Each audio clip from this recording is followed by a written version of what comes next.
방해받고 우리 일상의 영성이 힘들어지고 무너지는 그런 위기 가운데 있습니다. 이것은 우리에게 시험이라 할 수 있겠습니다. 그러나 또 다르게 생각하면 우리의 진실된 믿음을 증명할 수 있는 절호의 기회다, 이렇게 말씀드리고 싶습니다. 그러므로 흔들리지 말고 우리 각자가 처해 있는 곳에서 예배 시간을 지키고 또 예배드리는 헌신들을 흔들리지 않고 하시기를 바랍니다. 오늘 예수님이 경험하신 두 번째 시험에 대해서, 유혹에 대해서 말씀을 드리고자 합니다. 사탄 마귀가 첫 번째 돌들이 떡이 되라 하는 유혹을 했지만 예수님이 넘어오시지 않으셨죠. 그러자 두 번째 유혹을 가합니다. 천하만국의 영광을 보여주면서 자신에게 절하면 이 모든 것을 다 주겠다는 통 큰 제안을 합니다.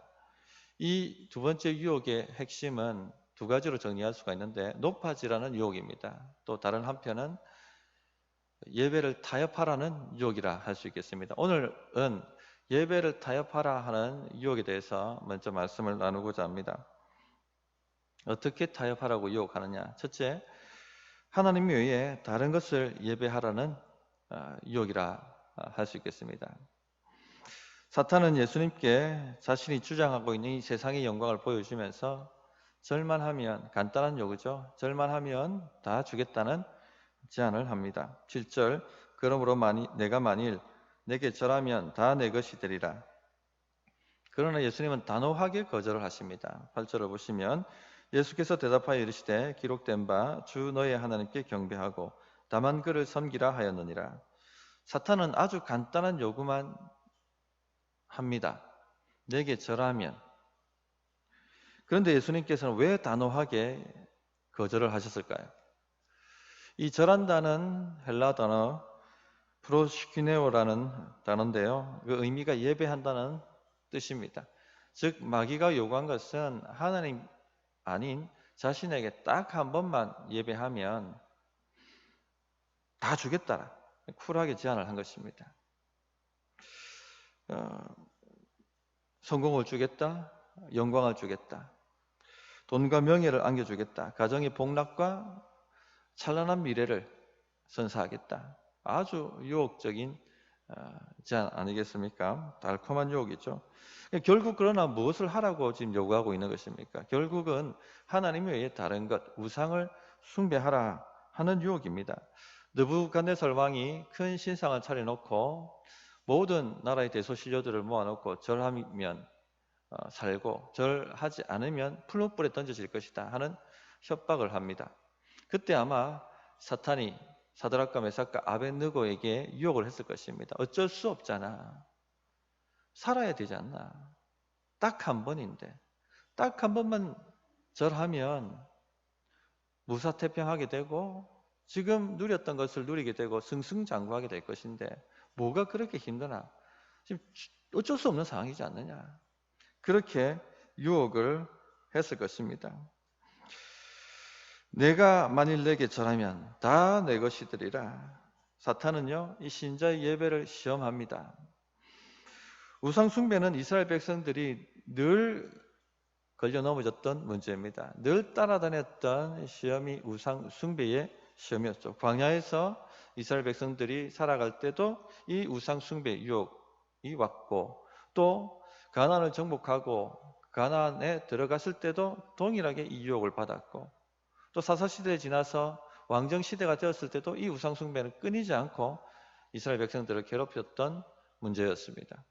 가나안에 정착하고 보니까 가나안 사람들이 굉장히 풍요롭게 삽니다. 부러웠습니다. 우리도 바알을 숭배하면 저렇게 풍요로울 수 있을까? 그래서 끌어들였던 것이 바로 바알 숭배였습니다. 마귀는 우상을 숭배하면 다 내 것이 될 것이라고 달콤한 약속을 했습니다. 그러나 결국 무엇이죠? 다 빼앗아가 버리고 맙니다. 6절에 보시면 사탄이 이것은 내게 넘겨준 것이므로 내가 원하는 자에게 주노라, 이렇게 말씀을 하고 있습니다. 맞습니까, 우리 성도님들? 사탄은요, 어느 정도 진리를 가지고 말씀을 한다 얘기했죠. 그러나 거짓말장입니다. 마귀는요, 예수님이 말씀하시기를 세상의 임금이라고 칭할 만큼 어느 정도 권세를 가지고 있습니다. 그러나 세상 주관자가 아닙니다. 자기가 주고 싶다고 줄 수 있는 권한을 가진 존재가 아닙니다. 누군가를 왕으로 세우고 싶다고 자기가 세울 수 있는 그런 주권자가 아닙니다. 마귀는 좋은 것을 특히 우리에게 주지를 못합니다. 달콤한 유혹, 달콤한 약속을 하지만 절대 우리에게 좋은 것을 주지 못합니다. 줄 수도 없고 오히려 우리가 마귀 유혹을 받아들였을 때 함께 망하게 됩니다. 에스겔서 14장 5절에 보면 이는 이스라엘 족속이 다 그 우상으로 말미암아 나를 배반하였으므로 내가 그들이 마음먹은 대로 그들을 잡으려 함이라. 하나님께 잡힙니다.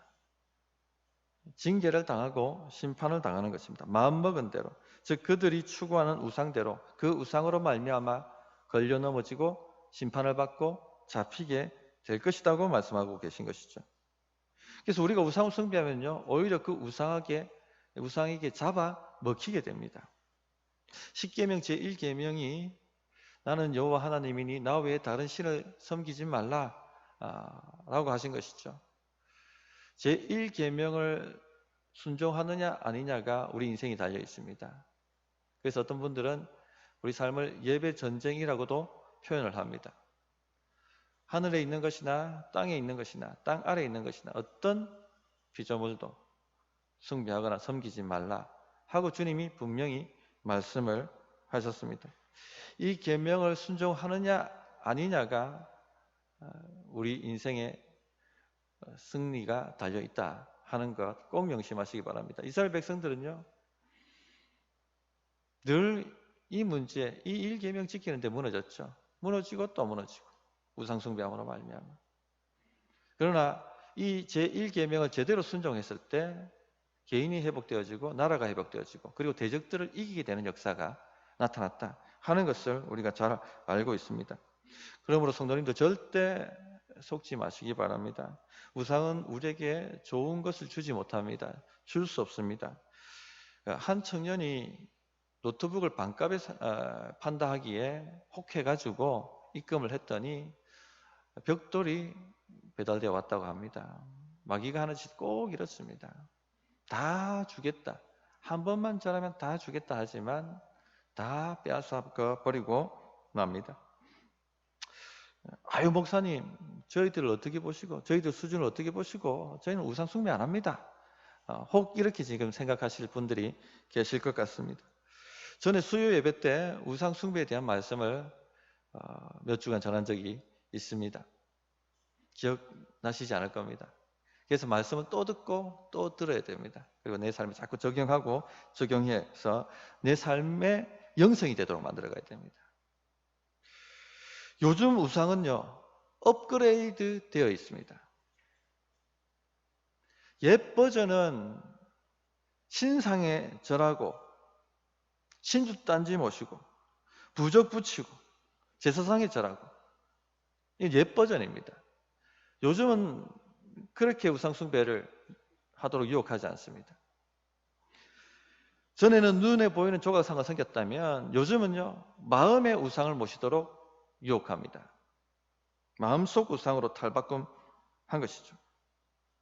이런 우상 숭배가 더 치명적입니다. 왜냐하면 눈에 보이지 않기 때문에. 하나님보다 더 사랑하는 것, 하나님보다 더 의지하는 것, 하나님보다 더 자랑하는 것, 그것이 우상입니다. 사람들은 우상이 나쁜 것이라고 생각하는데 지금 우상은요 좋은 것들이 우상이 됩니다. 돈 필요하죠? 건강 필요합니다. 취미생활 필요합니다. 자식들, 사랑, 가정 모두 다 좋은 것들이고 우리에게 필요한 것들입니다. 그러나 이것이 우리 마음의 중심을 장악할 때, 이것이 없으면 우리 인생이 불행해진다고 느껴지기 시작할 때, 이것을 잃어버리면 살고 싶은 마음이 사라질 때, 이것만 붙잡으면 내 인생이 행복해지고 내 삶이 찬란하게 빛날 텐데 라고 생각할 때 그것은 우리 마음의 우상이 되어버립니다. 하나님보다 더 사랑하는 것이 되고 하나님보다 더 의지하는 것이 되고 하나님보다 더 자랑하는 것이 되고 마는 것이죠. 그게 바로 유혹입니다. 유혹. 다 줄 것 같은데 결국은 다 빼앗아가 버리고 맙니다. 성도님들, 우리가 코로나 지금 사태를 경험하면서 깨닫는 것이 무엇입니까? 하나님께서 은혜의 울타리를 걷어가시면 다 사라진다는 것입니다. 우리가 의지했던 것 다 사라집니다. 오직 하나님 외에는 의지할 바가 없고 피난처가 없다 하는 것을 깨닫게 하시는 것입니다. 주실 수 있는 분은요, 하나님이세요. 하나님만이 우리에게 좋은 것을 주실 수가 있습니다. 혹 우리 성도님들 지금 이런 일들을 겪으면서 우리를 살펴봐야 될 것이, 우리 안에 하나님보다 더 의지하거나 사랑하거나 자랑하는 것은 없는지 그것을 되물어야 합니다. 왜 하나님께서 교회가 예배하지 못하도록 스탑을 시키셨는가? 지금 한국 교회가 마음속에 우상을 끌어당겨서 겉으로는 하나님 예배하지만 돈을 숭배하고 높은 권세를 숭배하고 명예를 숭배하고 있지는 않는지 돌아보아야 할 시간이라고 생각합니다. 안 되는 인생은요, 안 되는 이유가 있습니다. 이스라엘 백성이 안 되는 이유는요, 우상 숭배 때문이었습니다. 결국 나라가 망하고 흩어지게 된 것도 우상 숭배 때문이었죠. 즉 예배 실패입니다. 예배 시험에 있어서는 결정적으로 우리가 승리해 놓아야 됩니다. 예배가 승리되지 않으면 우리 삶이 승리될 수 없습니다. 그러므로 예배에서 승리하시기를 바랍니다. 두 번째 이 유혹은 하나님을 예배하는 것을 아주 사소한 문제로 여기게 만드는 유혹입니다. 7절을 다시 보시면, 그러므로 내가 만일 내게 절하면 다 내 것이 되리라. 다 주겠다. 절만 딱 한 번 해라. 다 주겠다. 통 큰 제안입니다. 한 번 못하냐? 매주 하라는 것도 아니고 딱 한 주 나를 예배하면 다 주겠다는데 그것도 딱 못하느냐? 이렇게 지금 유혹하고 있는 것이죠. 하나님 예배하는 것을 굉장히 사소한 문제처럼 보이게 만듭니다. 성도님들, 사탄은요 우리에게 옵니다. 그리고 속삭이고 유혹합니다. 한 주 동안 얼마나 뼈 빠지게 일했느냐, 얼마나 몸이 피곤하고 녹초가 되어 있느냐, 쉬어라. 당신은 충분히 쉴 자격이 있다. 그러면 오늘 예배 가지 말고 좀 가족과 함께 푹 쉬라고 유혹을 하죠. 오늘도 중요한 가정 모임이 있지 않느냐, 예배 52주 드리는데 한 주 빼먹는다고 뭐 날벼락이 떨어지겠느냐, 어쩔 수 없지 않느냐. 그러므로 예배를 빼라, 그렇게 유혹을 합니다. 지금 코로나 문제 때문에 어차피 뭐 교회당 예배 못하고 다 영상 예배하는데 이럴 때 뭐 자면 한번 푹 자지, 이런 유혹이 다가옵니다. 다 뭡니까? 예배를 사소하게 여기에 만드는 것입니다. 딱 한 번만 절하면 다 주겠다는 것이죠. 그런데 성도님들, 예배는요 진공이 없습니다. 우리가 하나님을 예배하지 않으면 다른 무언가를 예배하도록 선택하고 절을 하는 것입니다. 우리가 공적으로 정해진 하나님을 예배하는 시간, 그 시간에 예배하지 않고 다른 것을 택했다면요, 하나님 외에 다른 것을 택한 것입니다. 도대체 누구를 택했을까요? 도대체 누구를 예배한 것일까요? 바로 마귀입니다. 마귀. 지금 마귀가 그렇게 유혹을 하고 있는 것입니다. 예배는 계약서 쓰는 것과 같아요. 계약서 종이에 자기 이름 쓰면 됩니다. 아주 간단합니다. 아주 쉽습니다. 어려운 수고가 아닙니다.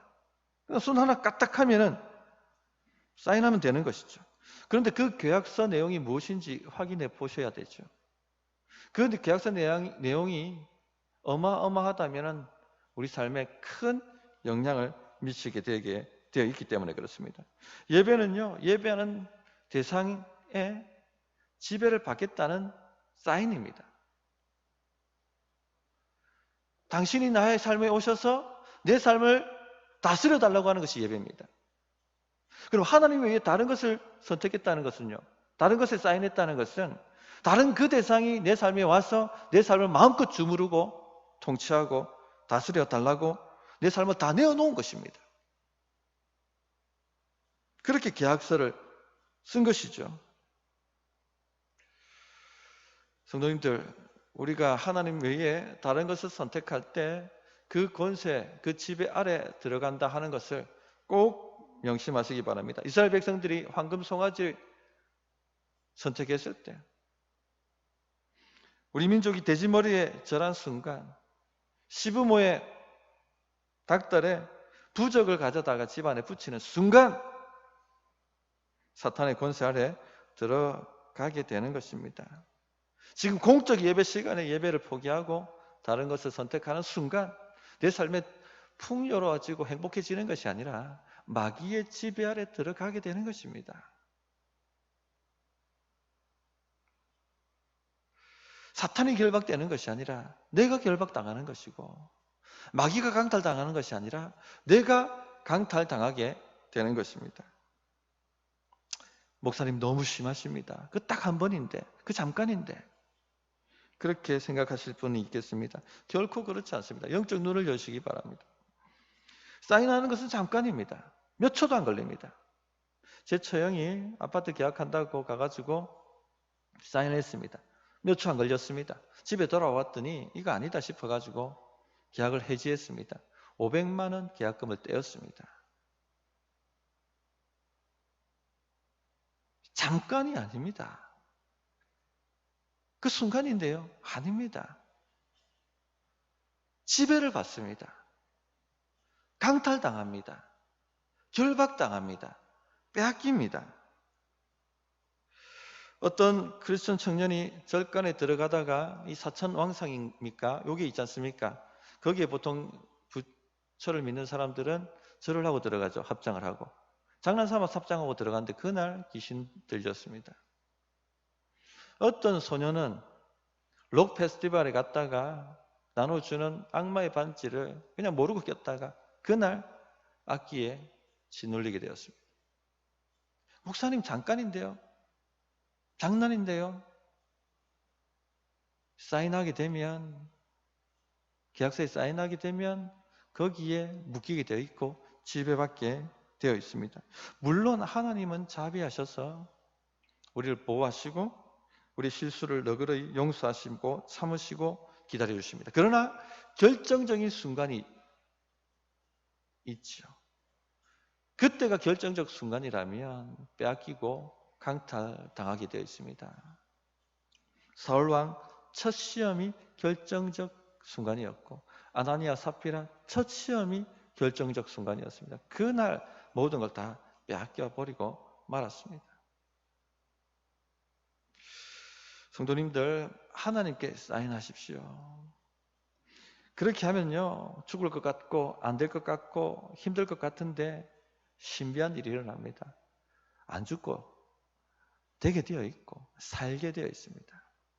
근데 마귀는요, 마귀의 유혹은 그것만 딱 절하면 다 얻을 것 같고 정말 행복할 것 같고 정말 부유해질 것 같고 그렇게 여겨집니다. 그러나 딱 무는 순간부터 나락입니다. 아담이 그랬죠. 간단하잖아요. 선악과 따먹는 거. 큰 힘이 필요합니까? 딱 그 순간 나락으로 떨어집니다. 사울도 마찬가지죠. 그 예배들을 자기가 힘으로 드리는 순간 와르르 무너져 버리죠. 아나니아 삽비라 거짓말한 그 순간 와르르 모든 걸 빼앗기고 무너져 버리고 맙니다. 다니엘 3장 28절에 이런 말씀이 있습니다. 느부갓네살이 말하여 이르되 사드락과 메삭과 아벳느고의 하나님을 찬송할지로다. 그가 그의 천사를 보내사 자기를 의뢰하고 그들의 몸을 바쳐 왕의 명령을 거역하고 그 하나님 밖에는 다른 신을 섬기지 아니하며 그에게 절하지 아니한 종들을 구원하셨도다. 죽을 것 같은데 하나님을 예배하는 것을 택하면 꼭 안 될 것 같고 죽을 것 같은데 하나님이 건지신다는 것입니다. 이거 누구 입에서 나온 간증입니까? 느부갓네살 불신자 입에서 나온 간증입니다. 성도님들, 그러므로 하나님 예배하는 것을 가볍게 여기지 마시기 바랍니다. 사인하는 것입니다. 저는 지금 교회가 이 시험을 받고 있다고 생각합니다. 코로나19 때문에 대한민국뿐만 아니라 대구, 특히 경산이 쑥대밭이 되었습니다. 대부분 교회가 예배 타격을 받고 있고 지금 3주간에 걸쳐서 온라인으로 예배하고 있습니다. 믿음이 약한 사람들은요, 믿음 흔들립니다. 정한 시간 구별하여 예배 드린다는 거 쉽지 않습니다. 그런데 아마 많은 분들이 흔들립니다. 이미 통계가 나왔거든요. 40%가 예배하지 않고 있답니다. 성도님들, 지금 온라인으로 예배를 함께 하시는 우리 성도님들 절대 타협하지 마십시오. 사인하는 것입니다. 예배는 사소한 문제가 아닙니다. 우리 인생이 달린 문제입니다. 그러므로 예배 승리하는 우리 성도님이 되셔서 이런 모든 지금 일어나고 있는 일들이 종말을 대비한 훈련이라고 보시면 됩니다. 큰 핍박이 왔을 때 카트콤에 신실한 성도들 다 숨어서 개인적으로 하나님을 예배하는 걸 포기하지 않았죠. 지금 우리가 그와 같은 훈련 받고 있다 생각하셔서 각자의 처한 자리에서 예배 사수하시기를 부탁드립니다. 세 번째, 하나님을 예배하는 것이 목적이 아니라 수단이 되도록 유혹을 합니다. 마귀가 자신에게 저라면 만국의 영광과 권세를 주겠다고 했죠. 다른 말로 바꾸면 하나님께 예배하면 뭐가 나오더냐?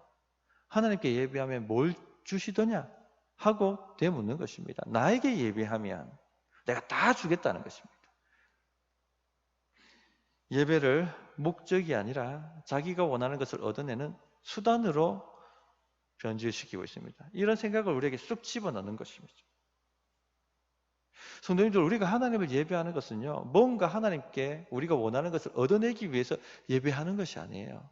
하나님은 창조주시고 우리는 그 지음받은 백성이기에 당연히 예배하는 것이죠.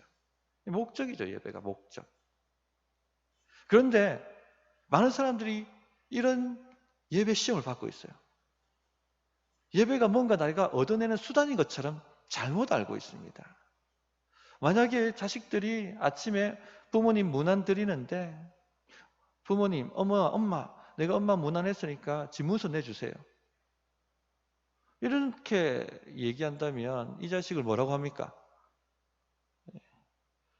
말씀 안 드리겠습니다. 그죠? 어머니께 문안하고 부모님께 문안하는 것은 목적이죠, 목적. 당연히 해야 될 목적이죠. 뭔가 얻어내기 위해서 하는 것, 수단이 되어서는 안 되는 것이죠. 그 불효죠, 불효. 하나님을 예배하는 것도 마찬가지입니다. 지음받은 물건이, 지음받은 피조물이 당연히 하나님을 경배하는 것, 합당한 일이죠. 목적이 되어야 되는 것이죠. 그런데 사단은요, 수단으로 변질시켜 버립니다. 찬양을 수단으로 변질시킵니다. 찬양 많이 하면 복 받는다더라. 기도 많이 하면 소원 성취한다더라. 성경 묵상 변질시킵니다. 일독했는데 하나님 저에게 뭐 주실 거예요? 수단이 되어버린 것이죠. 내가 원하는 것을 원합니다. 이걸 기복주의랍니다. 기복주의. 기독 동아리 선생님한테 전도를 받았던 한 학생이 있었습니다. 1년 내내 새벽 기도 빠지지 않고 나갈 테니 하나님 특목고 들어가게 해주세요. 그리고 진짜 의지가 대단한 학생이었죠. 1년 동안 새벽 기도를 빠지지 않고 나갔습니다. 결과적으로 특목고에 떨어졌습니다. 울고불고 분노하고 화가 났습니다. 선생님, 저 예수 안 믿을 거예요. 저 다시는 교회 나가지 않을 거예요. 이런 시험을 받습니다. 예배가 목적이 아니라 수단이 된 것이죠. 성도님들, 예배는요 수단이 아닙니다. 목적입니다. 목적. 시편 95편 6절에 오라 우리가 굽혀 경배하며 우리를 지으신 여호와 앞에 무릎을 꿇자. 예배를 가지고 흥정하는 것은요 시험당하고 있는 것입니다. 유혹에 빠졌던 것입니다. 그 학생은요, 선생님 권면을 받고 크게 회개하고 하나님이시기 때문에 제가 예배합니다. 이제 새벽 기도를 나오는 것은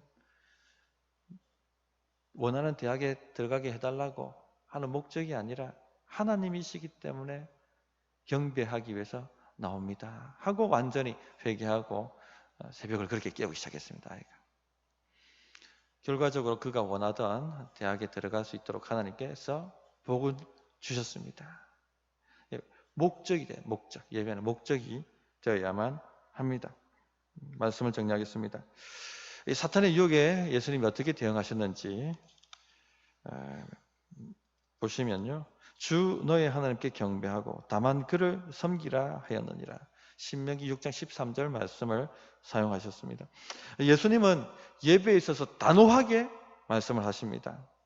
예배의 문제에 있어서는 단호해야 된다. 철저하게 단호해야 된다. 다만 그를 섬기라. 하나님께 경배하고 다만 그를 섬기라. 절대 타협해서는 안 된다 하고 우리에게 가르쳐주고 계십니다. 하나님의 나라는요, 오직 하나님만 경배하고 예배할 때 임하는 나라입니다. 사탄에게 타협함으로 절대 하나님의 나라가 임하지 않죠. 하나님의 나라는요, 마귀 나라와 함께 설 수 없습니다. 하나님의 나라가 임하려고 한다면 마귀 나라는 파괴되어야 됩니다. 마귀의 나라는 묶여져야 되고 결박당해야 되고 강탈당해야 되는 것입니다. 우리 삶에 하나님의 나라가 임하려고 한다면, 우리 가정에 하나님의 나라가 임하려고 한다면, 우리 일터에 하나님의 나라가 임하려고 한다면 예배가 바로 서야 됩니다. 그래서 예배 시험에 있어서 결정적으로 승리하시는 우리 성도님들 되셨으면 좋겠습니다. 자, 어떻게 응답해야 될지 1분간 기도하겠습니다.